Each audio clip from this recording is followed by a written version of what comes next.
भावना किशोर हमारे साथ इस वक्त जुड़ी हुई हैं। भावना, हाल के दिनों में कई बार ऐसे मामले सामने आए जिसमें साफ साफ समझा जा सकता है और जांच के दौरान ये पता भी चला कि जानबूझकर रेलवेज को निशाना बनाने की ये पूरी साजिश रची गई थी। सबसे अहम सवाल है कि आखिर कौन है जो इस तरह से टारगेट कर रहा है, क्या मंशा है, और इस जो अभी हालिया घटना सामने आई है कानपुर की, इसको लेकर क्या अपडेट्स हैं?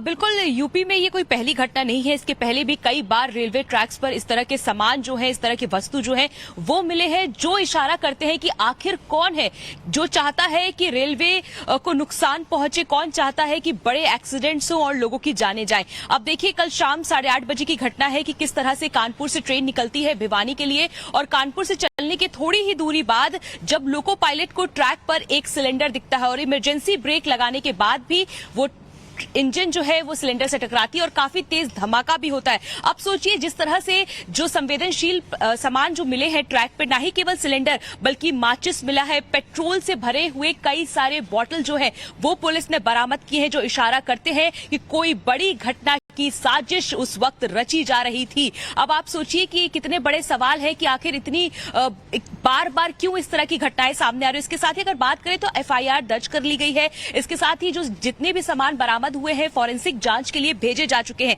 रेलवे इस पूरे मामले को काफी गंभीरता से ले रहा है, क्योंकि इसके पहले भी आपको कुछ दिन पहले याद होगा कि गोंडा में किस तरह से ट्रैक पे एक लोहे के मजबूत, आपने देखा हो क्या क्या चीजें प्राप्त हुई थी, जिससे जो इशारा करती है कि आखिर कोई तो है जो नुकसान पहुंचाना चाहता है। और अगर बात करें अभी इस वक्त की, तो रेलवे की तरफ से यही जानकारी मिली है कि सभी चीजों को बरामद करके फॉरेंसिक जांच के लिए भेज दिया गया है।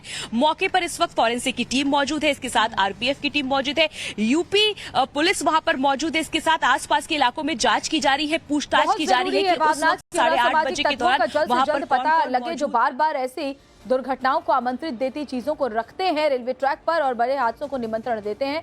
वो तो खुशकिस्मती थी और मुस्तैदी थी ड्राइवर की, जिसकी वजह से बड़ा हादसा टल गया। शुक्रिया भावना, आपका तमाम जानकारी हम तक पहुंचाने का। और कानपुर मंडल में बीते 24 दिनों में देखिए तीसरी बार ट्रेन को डीरेल करने की कोशिश हो चुकी है। 3 में से 2 साजिशें कानपुर कासगंज रेल मार्ग पर, तो एक साजिश कानपुर झांसी रेल मार्ग पर रची गई, यानी कि कानपुर के ही आसपास।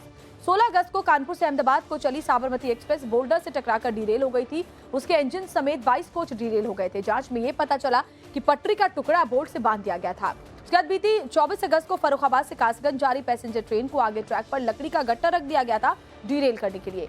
और कल यानी कि रविवार देर रात को कासगंज रूट पर ट्रैक पर भरा सिलेंडर रखकर न सिर्फ पलटाने की साजिश की गई, बल्कि मौके से भरी पेट्रोल की जो बोतल मिली है उसे बड़ी साजिश की आशंका भी गहराती जा रही है।